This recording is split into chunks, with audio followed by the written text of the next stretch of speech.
Hello, friends. It's us, Tiff, and Sarah, bringing you Conversations in a Jar, where we pull random topics to get the conversation started.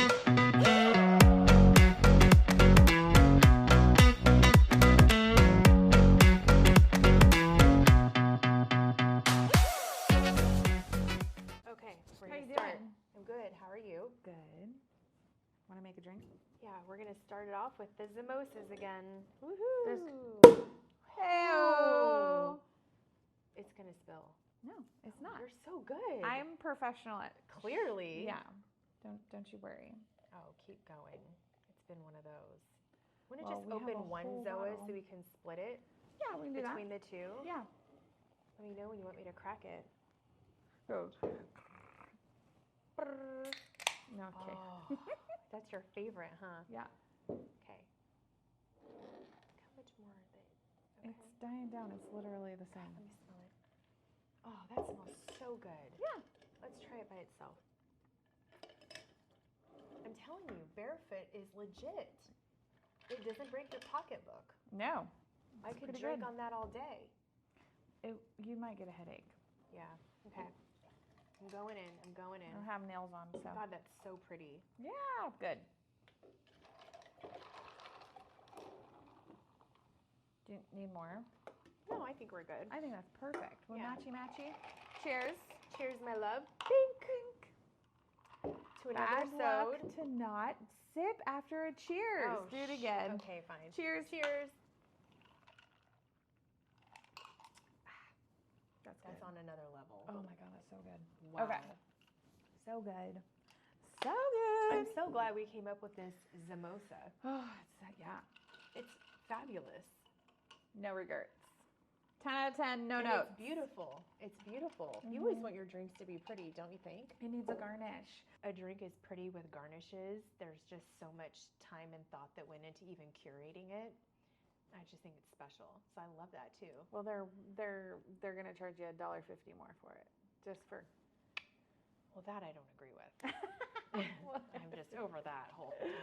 So, podcast time, ladies and gents. We are filming from an office today. Yeah, work day. Background's office. different, but we like to switch it up and we just pivot.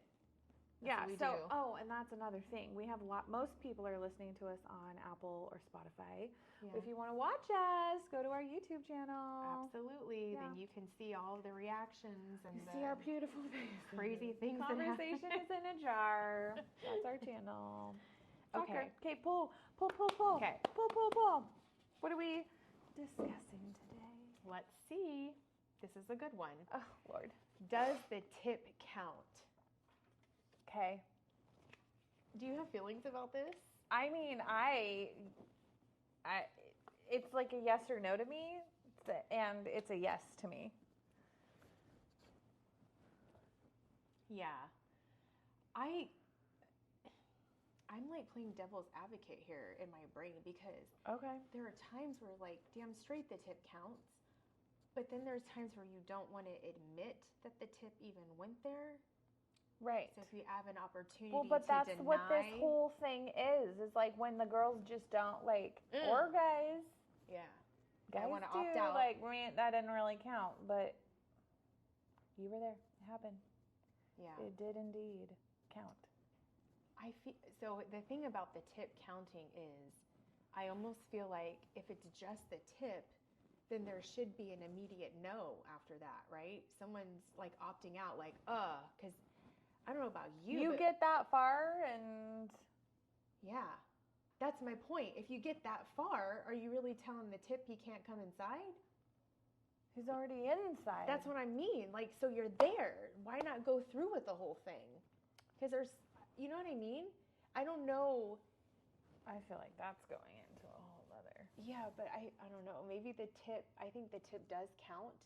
But then if you look at the person that you let the tip in and you're like, I can't believe that I even, like Vinny's dad, if I didn't have a kid or proof that we were intimate, I would deny him all day. I would be like, I don't even know that guy. Who are you? Never seen you before. Have you seen there is like a TikTok going around. I saw it this week and it was like the girl's like it doesn't count on your roster, right? It doesn't count as a head count if you didn't orgasm. And the girl's like, I'm a virgin. Yeah. Essentially. I feel like that's the same thing. Like, it's just semantics, trying to get around it and like keeping your head count low. And can we talk about why? Why do you need to keep your head count low?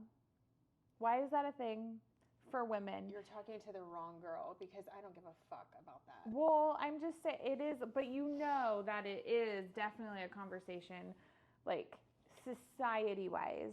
People are because the women are supposed to preserve themselves for whatever man chooses them. Notice I said man chooses, not if we choose them. They want to know that it hasn't been, it's not a welcome mat that's been walked on so much you can't see the word welcome. Guys need to know that they're like the newest conqueror. It's a masculine thing, and I think women have always had this pressure in society to like keep your virginity is a virtue type thing. But now we know, like, you can lose your virginity falling down too hard or hurting yourself or whatever. You can break your hymen. That's different than losing your virginity. That is definitely different. I feel like losing you lose your virginity. But see, that's also where does the tip count? I feel like there's girls that venture at a young age and then they're like, no. And then it's like, okay, that didn't count because I stopped it. I had friends growing up when we were younger, and it was like, no, it was just the tip, it didn't count. And I'm like, I think the tip doesn't count when you need it to not count. I think anytime the penis goes in, it's in. Well, it counts. I guess what if the tip is like all we're working with? What if you're like, well, then that you don't talk to anybody about, and you just, that's like a two belly button situation. That's not okay. That's like, if it's that small, they might as well be a lesbian. That's another question. Like, does this apply to like girl on girl? Does the tip count? I mean, I think sex is just what you make of it and what you know. I never thought of that. But how would this apply to like a lesbian couple? Because not every lesbian, you can have sex many different ways. You can use your fingers, you can use a strap-on, you can go down on each other. I'm not one for scissoring. That's like acrobatic Pilates, and it's too much, and I don't know. A lot of effort. And your boobs end up everywhere, and then the noises. It's just a lot. Sounds like a hot air balloon letting out sometimes. I don't know. Really? And it seems like it would be painful to like gyrate like that so much, so fast, and so hard. But it's on the surface and nothing goes in. So I don't think that would be a tip count. So like, how would this apply to lesbian couples? Does the tip count? What would make sex count for them? And it's totally different. Because women have sex differently than a man and a woman. Well, okay, I know this is like my brain is spiraling in questions now. Yeah, okay, go. Well, these are conversation starters. These are starters. Well, okay, so you don't. So I watch The Real Housewives Salt Lake City. Okay. And that is more of a Mormon community. And I learned watching that, and I don't know if it's just in the Salt Lake area or if this is like in generally just in that culture community. I don't know. But they had a thing, oh God, I'm going to mess it up. I think it was called hot dogging or something like that. I'm not kidding. It's when it goes in. I think of a dick going in between two fat ass cheeks. Okay, kind of like that. It goes in, but there's no movement, and you just lay there. And that's some fucking weird shit. Say it doesn't count. So the dick just lays in between the butt cracks. Not the butt cracks, like goes in. Oh, wait a minute. You mean like the girl's vagina? Yeah. So it doesn't go inside, it just goes in between? Like maybe on that's the top? what she was talking. Soaking. I'm gonna have to watch it again. Why are we inventing stuff like this? It's counterproductive. What does it do just to let a wiener just sit there? So clearly to them, the tip does not count if that happens. But does it actually go inside of the vagina? Yeah. And it just doesn't move around? It just doesn't move around. That's called inexperience. It's not a wet hot dog. Okay. What? Oh my God. Hot dog. That's. What I don't think I said wet, but I know. We need to give these Mormon ladies a sex education class. No, I think they're probably way more. I mean, should we not demo you. this? Do you know how weird it would be if I laid on top of you and put my wiener in there and just laid there like this? What do you talk about? Taxes? Do you be like, hey, you probably should separate your eyelashes and get that booger out your nose? You don't have any right now, but I'm just saying, like, what do you talk about when you're just putting the wiener in there to marinate like it's at the 7-Eleven hot lamp? What do you do? I think so. I think also she told a story about like when like that was happening, and then like friends would go and prank and go like jump on the bed to like make movement happen, but it wasn't you making the movement happen. Oh my God. So this is a whole nother topic. I'm telling you should probably watch. It's such a well, here's the thing. This Mormon, shows. and then you told me to watch the Mormon show with the Mormon broads. Oh, that was a whole other thing. I thought it was going to be the mom talk. I thought it was going to be a documentary, and it turned out to be. It's just like the Housewives shows. Yeah, I didn't like it, and I thought, stop having unprotected sex so that you can breed children from randoms. Because, that one girl. Yeah. I mean, I feel like they're always like she's dating them. They're not randoms. Why would you try to get pregnant from someone you're dating? I don't think this is the thing. I don't think she's trying to get pregnant. I just don't think contraceptive is a conversation had, probably. That's frightening. Well, she's kind of the evidence of what happens when you don't talk about that. She's definitely a hot dogger. No, there's movement happening. But I guess that brings me to another thing. I think naturally, when sex happens, I think we're animals, and there's a certain instinct that kicks in, and you got to be part of that gyration station. I don't know how a guy can just go into a hot, wet poon and just sit there and read the paper real fast. It counts. That counts. That's penetration. Right. So, it counts. That tip counts. Because the whole dog is in there just resting up in the bun. That's getting all greased up with the mustard and ketchup and relish. If it's sitting there, it's just in there. Yeah. How can a guy just sit there like that and not want to move the hips? Hips don't lie. Ask Shakira. How could you not want to get in there and like, I want to gyrate for them right now. I'm dry humping my chair just because I need the motion. Like, that's weird. Why are they inventing stuff like this? Can't they like go save the world one Mormon at a time rather than hot dogging each other? But honestly, it's because of that whole no pun intended. Oh my God, stop it. That's not the hole I'm talking about. Let's go ask these two guys back here if they hot dog. Good Lord. It's Hot Dog Friday. Stop! So weird. No. So Have you talked to Josh about this? I don't. He's in the room when I watch those shows sometimes, most of the times. When you guys go to get it done, like when you go to have sex. Hell no. I dare you to be like, I just want the hot dog. No, thank you. Just let it marinate. Just let it sit in there.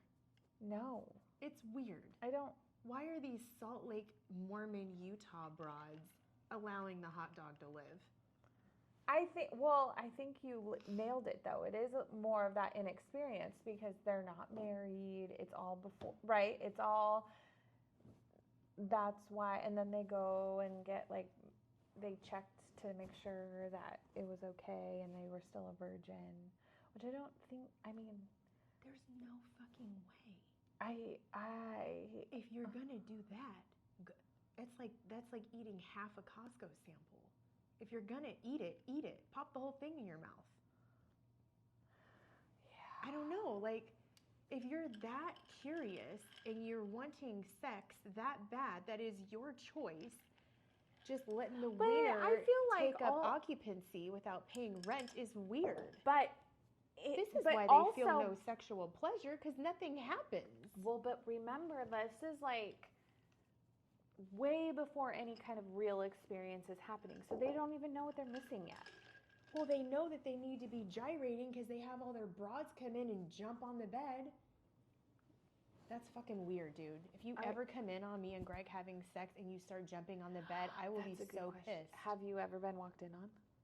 Not, I mean, like younger, No, like before, like kids not. and stuff? I've been walked on several times growing up masturbating, and then my parents just made fun of me. Oh, really? Yeah, but that's because I had the rule they had to leave the door open, which is What? super dumb. Yeah. That's weird. A little narcissistic, but that's a topic for another day. So I just, I was a horny little teenager, but I didn't have sex till later in life, but I had the urge, and so I flicked my bean all the time.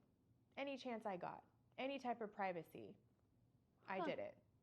Huge relief for me. I loved it. I love masturbating. How would you not like masturbating? It feels fucking amazing when you orgasm. Sign me up. If there was like okay, everybody, take your 15-minute lunch, and then you need to go straight into your masturbation time. I only need like 3 minutes tops. Maybe not even that. Okay. Got it down to a science all these years. Yeah. That's unfortunate. This is where sometimes religion collides with actual human nature, and we tend to really bring in those feelings that we're having as a negative, like we're supposed to fight those.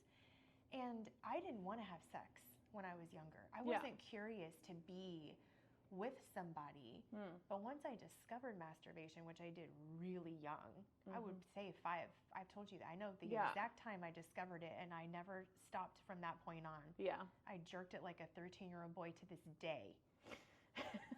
It's healthy, and you should know yourself, and you should know what that feeling feels like, so that when you let someone into your intimate space to see your body and all your whatever you think is flawed, and I mean, it's hard for me, I'll speak for me and not all women, but I feel they can relate, is when your body goes through thousands of changes all the time. Yeah. When you let someone see you like that in your most raw form, vulnerable, and you are so vulnerable, no matter how strong you are, or how confident you are, that's a huge deal. And I'm not saying like every single person you sleep with needs to be like, you need to date them or be with them. It's totally fine to just share that experience and then never speak to them again. One-nighters are fine. I think they're healthy, but you think they're well, that's a whole other. Yeah, it's another. I think they can be healthy as long as you're going in there not, expecting a mate. And I think that. Yeah. But I'm digressing. I'm digressing on that. I just feel that these women, these Mormon women, and it's not just Mormon women, but that is a culture that I've noticed, even with you talking and based off of my own opinions, where women need to get more in touch with themselves. They need to put a mirror down there and see what it looks like. They need to know who they are and what makes them tick. How can you ever feel pleasure, sexual pleasure, which is amazing, if you don't know how to get there yourself? Yeah. And it doesn't start with a hard dick sitting in your vagina like it's at the fucking car wash. Yeah. No, I agree with you. I agree with you with most of the things. And I just feel like there's other ways to do it. I don't think that, if someone wants to wait for marriage, I think that's really not a terrible thing, honestly. I don't think are it's sharing a something thing. and I understand, like, test driving before you buy the car, right? Absolutely. Yeah, I get that too. Absolutely. I get both sides of it. And because intimacy is so important in a marriage, you do want to make sure that not that you're compatible, because that grows, right? As your relationship grows and deepens together. Yeah. So it only gets better, but you have to be like compatible in like communication and like knowing how to Being able to say it. yeah. That doesn't feel good. Can you do it this way? That's hard. Yeah. I think because you're both so vulnerable, you're trying to respect each other, and you both want each other to do great so you can high five later. Greg and I high five all the time Oh my after God, that's some my of our favorite. sex sessions. Absolutely. Josh thought it was weird the first time I high fived him. Like, I think that we should be high fiving.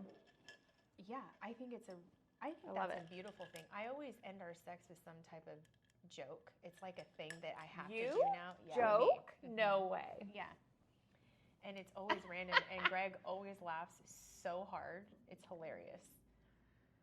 I love that about our sex. But I do, like, I think sex is amazing when you have two people that respect it. Mm-hmm. And I mean boundaries, listening to what each other likes. Yeah. Trying new things. Yeah. And saying, I don't like that. Or, yeah. Being open to pleasing the other person. You know, one thing I never understood is, we will not name people in this podcast in particular, but they'll know who they are. Just unfortunately. In this conversation? Yeah. Because I feel like we name people, but yeah.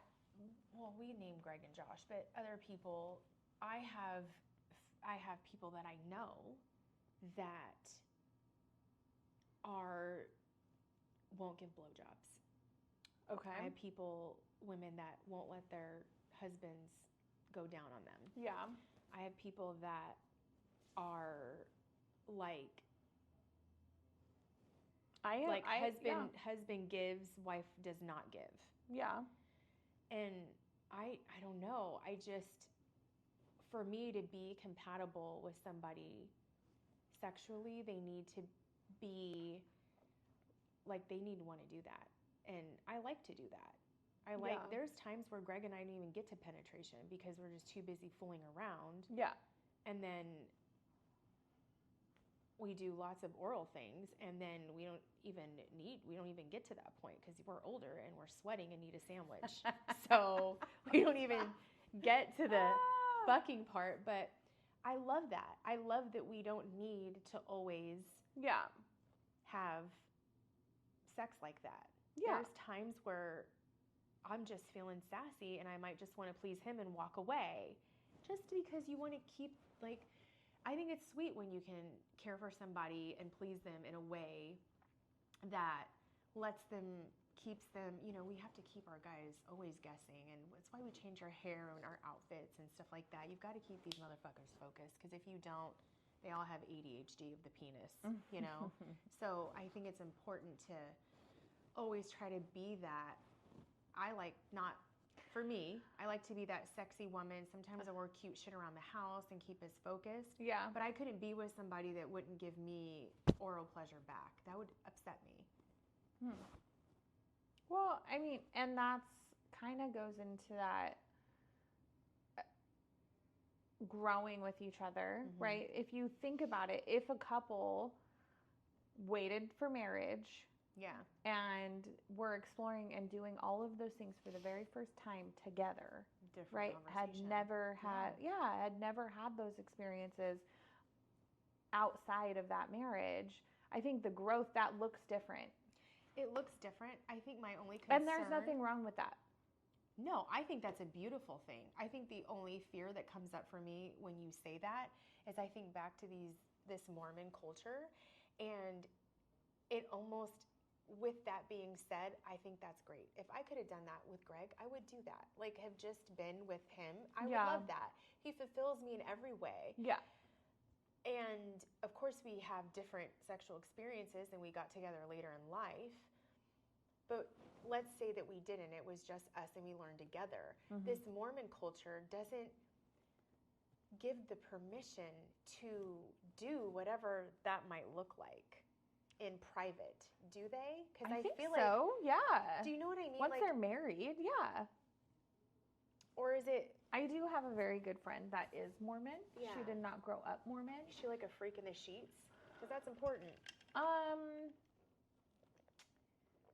I mean, I don't want to divulge her on our show. It's not my story to tell. But and frankly, I don't know between her and her husband. Once she met him, converted to being a Mormon, they got married, and now they're very private. But I do think I know her from before, and I know her experiences before. So I do think that they probably have a fulfilling sex life. I hope she does. I hope everyone has a fulfilling sex life. It's amazing. Yeah, she's got and you know a when to handful be of kids, like, so not doing it right. I don't like the back of my knees licked. A little higher. But you do. But it's actually kind of erotic. I know. Because nothing gets touched back there. Yeah. So when someone licks it, you're like, oh. Yeah. I don't know. Sex is so. I wanted to be a sex therapist because I think it's so interesting how much people's kinks, like what people like, and they feel so much shame around it. And I'm like, fuck that. If you need to like have sex with your foot in a birthday cake, no harm, no foul. You know? Yeah. I mean, I do feel like, but a sex therapist, you might want to dig into like why that is. Well, maybe the first time they had sex, they had a really good piece of cake afterwards. So now it's like, you're always going to be in there. Yeah. I get what you mean, but there are things. And then there are some kinks that people have that you're like, okay, why? This girlfriend of mine was telling me about her sexual experience with this guy who always had to have his nipples played with while having sex. Okay. And you think that's not a big deal until you get carpal tunnel and your fucking calf muscle, you go into instant Charlie horse because it's a lot of work. What? So like no matter what, in order for this guy to stay erect, you had to play with his nipples. He can do that himself. Yeah, that's what I'm saying. Like, how do you do it doggy style? He better be back there like figuring out how to do this and this at the same time. But like, but it's kind of funny because you don't think of it as a deal. But then when she's like, my neck hurts today and all this, I'm like, what did you do? Like, tell me. And she's like, this fucking guy I'm dating needs his nipples played with constantly, all the time, in order for him to even get off. Then I knew this girl who could only masturbate by going through from behind through to the front. Right. And like, I masturbate a little unconventional, I think. But it's just interesting what makes people get off and what's kinky. And then there's sometimes where you get two people together and they're just so off. And it's just not like there's non-negotiables for both sides. And then what do you do when you really dig that person? For me, it would be, I would get the ick instantly. Oh, yeah. And be like, I'm not doing that, and I need this done, and you're not good at it, and you're not willing to improve, so this is where our journey ends. It's been nice knowing you. Yeah. If I see you in the street, give me the nod, and then you just keep walking. You don't need to address me, and matter of fact, forget my name. Thank you. So final. Well, why? Like, why not? I'm a collector of people. I keep everyone in my life. I'm not done with, I don't know. Well, I think if you have met somebody and it's more of a sexual-based relationship and you're not really like so into the person, they just literally fill your void when you're bored, then I don't keep that person in my life. I think like someone like that just naturally doesn't show up anymore, but I wouldn't be like, forget my name. Okay. This conversation is heading into a whole new topic. So Tiff and I thank you for listening to part 1, and make sure you tune in next week to hear part 2 to see where this conversation is going.